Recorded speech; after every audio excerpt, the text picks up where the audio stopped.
Faham, how is it going? So, we are back here again to talk more TNA wrestling shenanigans.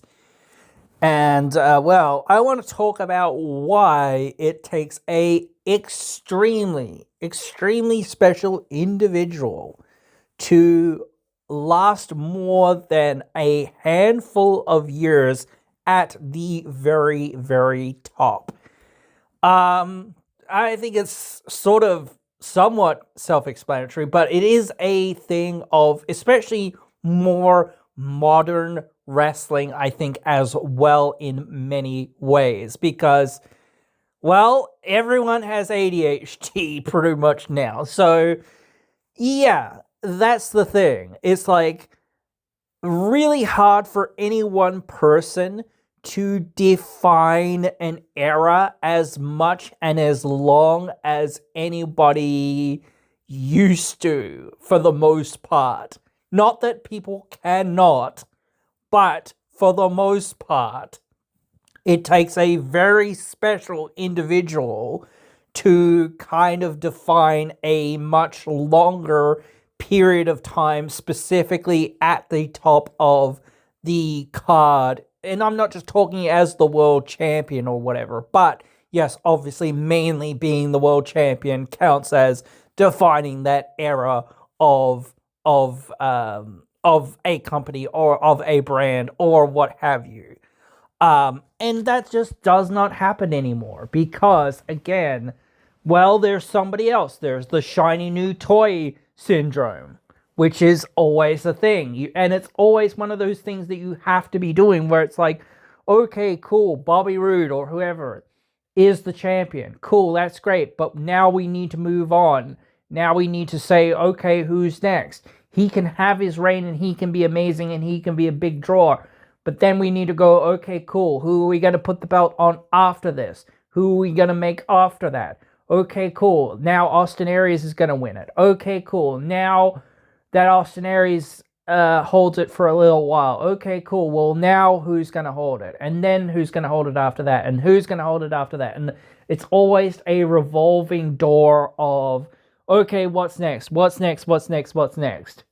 You know, sort of thing. And there's always new, young, up-and-coming superstars that you can push into those positions, or even somewhat established talent that you can push into those positions, or ex-WWE or AEW or other wrestlers from other places that have come into TNA, and it's like, okay, cool, well, let's see if we can do something with them and, you know, get to them to that place or help, you know, everybody else that's in that place come up to that level or what have you.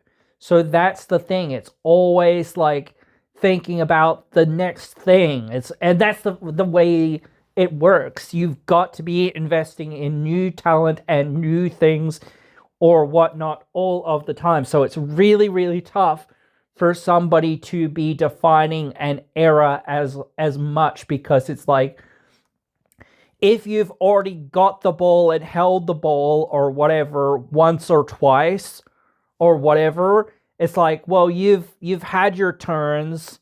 It's time to move on. And yes, not to say that you can never do it or you can't do it or whatever else it is or whatnot. But it is one of those things of saying, this is, you know, like, this is where we're at. You know, we've got to be saying, okay, well, this is what we have decided to do, and this is where we've decided to go with this, and whatnot. So again, fans, like, the last two major babyface champions, Joe Hendry and Mike Santana, everybody was really behind Joe Hendry getting that belt when he was getting it.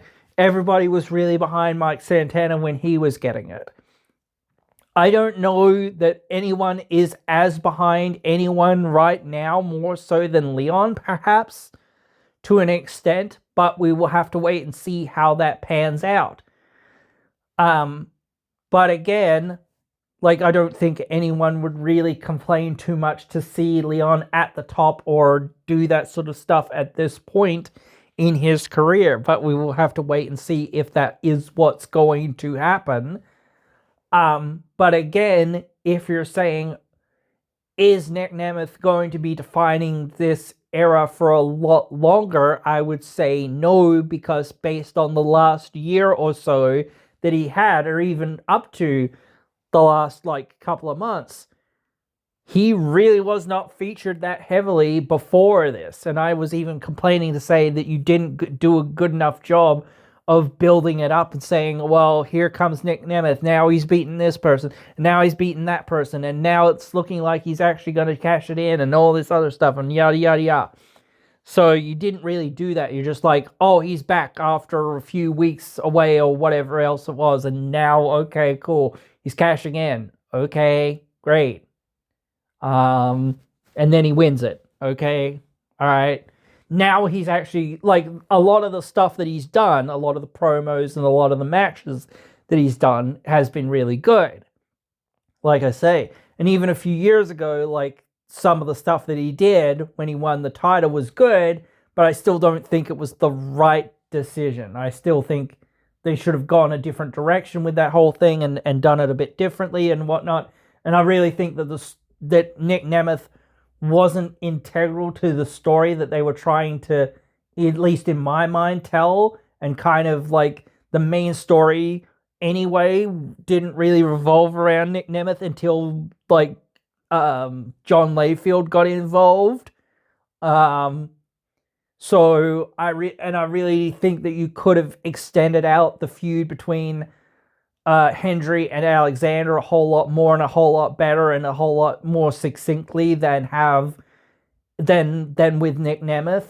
And I think people would have been much happier with the payoff then, especially if you had have said, okay, let's not do this thing on pay-per-view. Let's not give people some level of illusion that this is going to happen.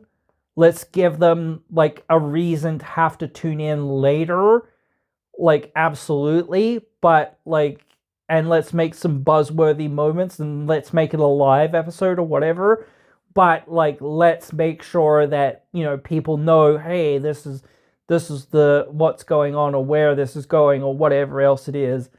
And then we'll figure it out from there. You know what I mean? Not just, put it on Nick Nemeth. I think that was we're putting it on him because he's an ex-WWE guy and they're the only real superstars type move. But again, yeah,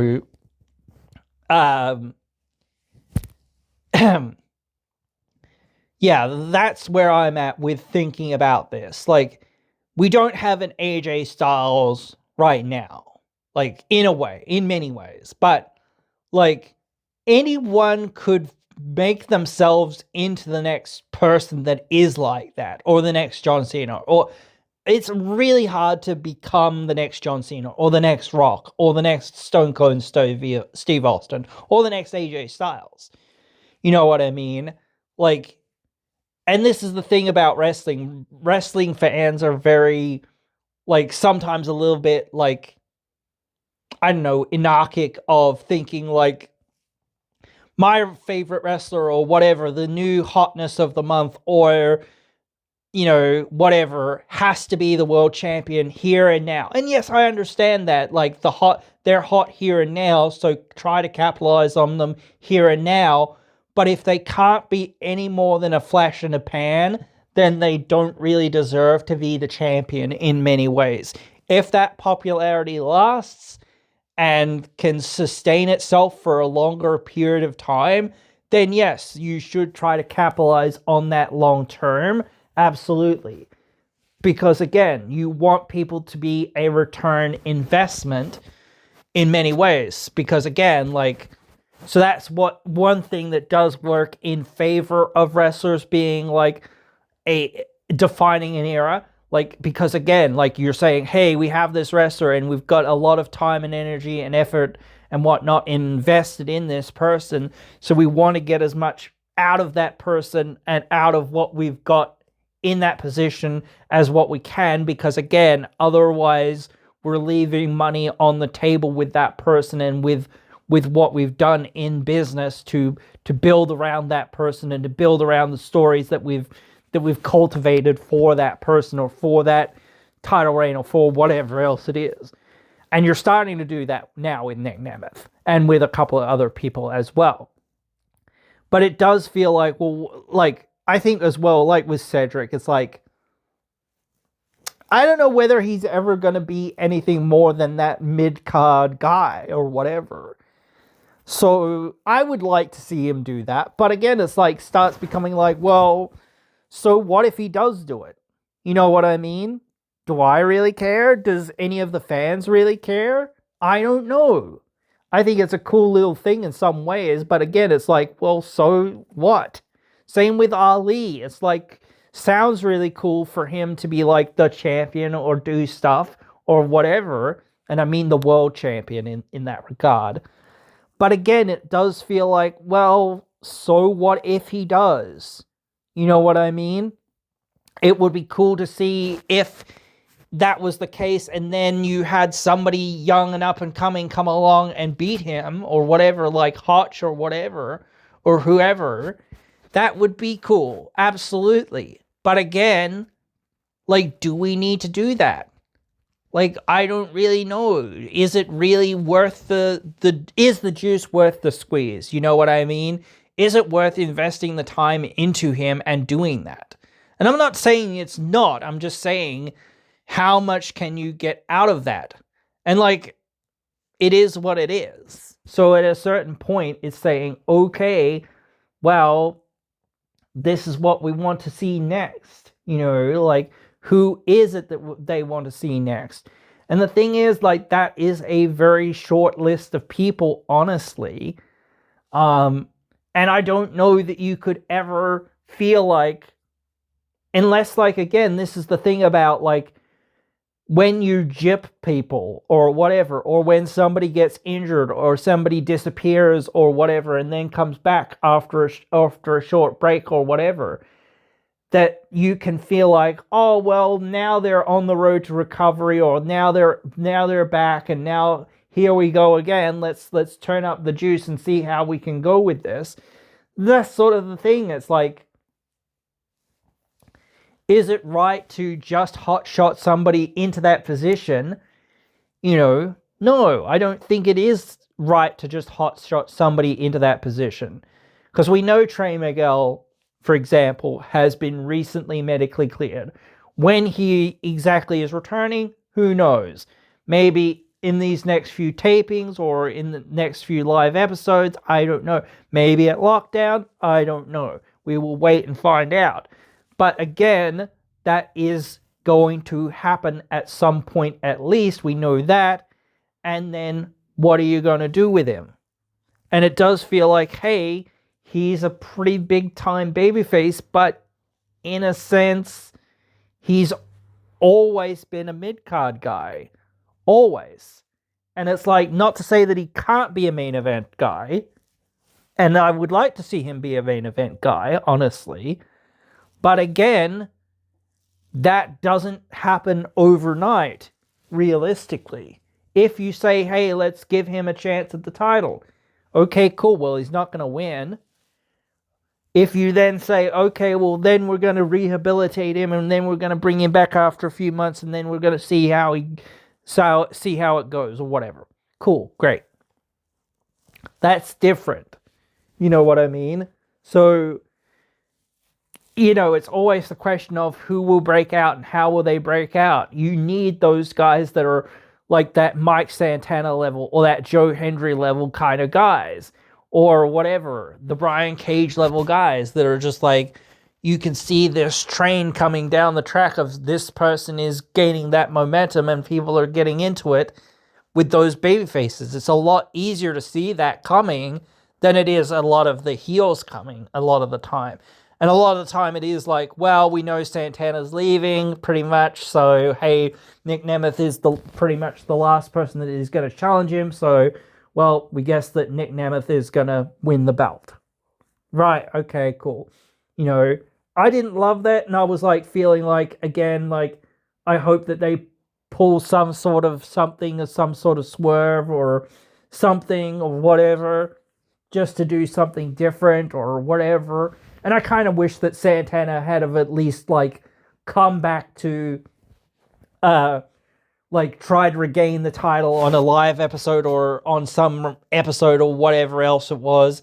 But then it'd be like, well, we do that and that's getting in the way of the newer people getting their opportunity or whatever else it is. But then again, it's like, well, here you have Jeff Hardy getting a random opportunity, and who gives a rat's about that, honestly. To me, like, again, like, here you have this tag team guy getting a singles opportunity. What? Huh? But yeah, like, that's where I'm at. Like, it's so difficult because there's so many different factors into why people don't do this, and you just need to be a special individual to start with. There's only been a handful of those individuals who've really defined an era at all in WWE. You know what I mean? You've got Bruno in the early days, then you've got like Hulk Hogan, then you've got Stone Cold and The Rock, then you've got Cena, and, you know, then you've got like what's his name? Freaking Roman Reigns, and now you've got Cody. So, you know, like, those guys have really defined those sorts of eras of WWE. Whereas, like, TNA, for the longest time, well, I guess for the longest time in some ways, was always, AJ was always the up-and-coming guy, but he wasn't always the guy, so to speak. But everyone was like, AJ is the man no matter what, because it's AJ and he's amazing, and everyone loved him, pretty much. So it was like, yeah, we want to see this guy succeed. You know, he was one of the big name guys. Like there was Abyss and other guys that were there, obviously, and whatnot, and Samoa Joe and so many others. I don't want to, you know, take anyone's out, or, you know, Bobby Roode, same thing. You know, so many other ones, and even James Storm, who I think, like, again, he could have been more defining in that time period that he won it. He could have come back at some point later in the year, and I think, like, Austin Aries, like, we saw, like, how good of a heel he was. I don't know how good that babyface run was. I mean, it was kind of funny in some ways to be like, you know, seeing him be Suicide and remove the mask and be saying, I've beaten you before, or blah, blah, blah, and all this other stuff and whatever, you know, and I'll do it again, whatever. Want to see me do it again? Blah, blah, blah. You know, like, yeah, do that sort of stuff. That's fun, you know. But, you know, again, it's like, you know, realistically, the big story there, realistically, in many ways, was like, you know, the original, back to the originalists, you know, back to where it came from, back to, you know, the cowboy and all that. So the cowboy should have been the one to eventually find his redemption in some way, in some form, and beat Bobby Roode and regain the title, and then go on from there, you know. And maybe Bobby could have come back and won it again or whatever as well. Like, you had that whole thing where Bobby did come back and win it again for a second time, I think, after that at some point. But you've had those times where you've had, like, the Jeff Jarrett's, you know, holding down the fort, so to speak, in the early days and whatnot. And obviously people lambast that era, and I certainly can agree on some of those points, and I do think that perhaps there was a lack of, like, wanting to push some of the new guys and just being a little bit too reliant on the older guys as well. Certainly you can talk about the Kurt Angle era. He was very defining for a long period of time. You can sort of talk about Jeff Hardy for a short period of time, and maybe Mr. Anderson for a kind of short period of time. You can obviously talk about Lashley's dominance in TNA for a long time.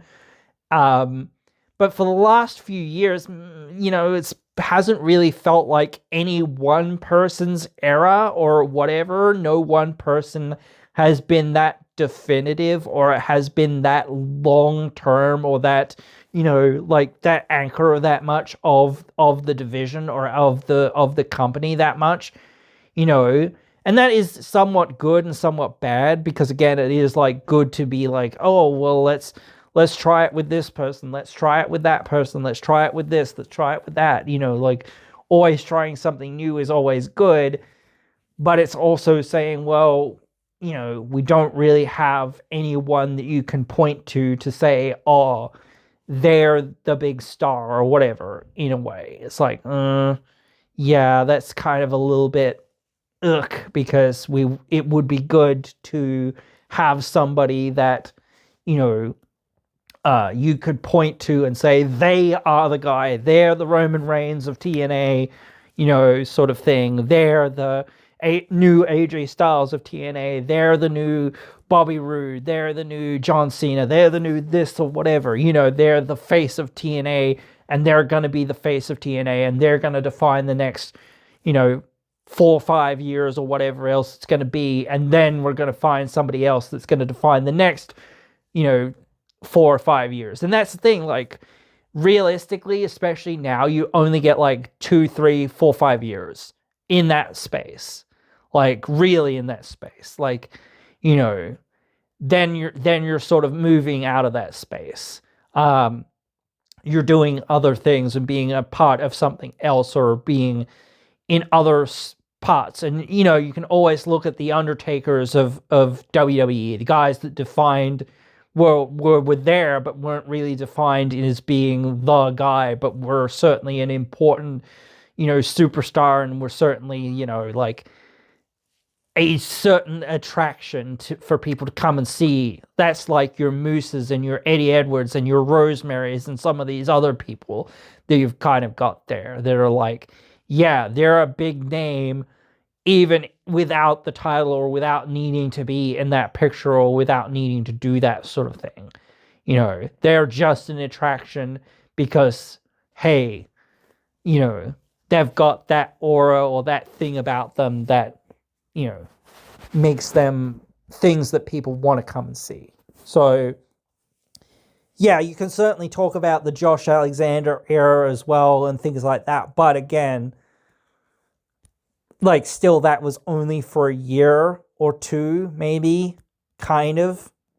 So, but yeah, like, there hasn't been anything else that's really defined a long period of time, more than a year or so. But yeah, I'm certainly not against it, and I'm just saying, hey, this is it. It takes a lot to make it happen. So, but yeah. Anyway, guys, yeah, that's pretty much it for this one. Yeah, so I hope you've enjoyed this one, and I hope you join me again in another one.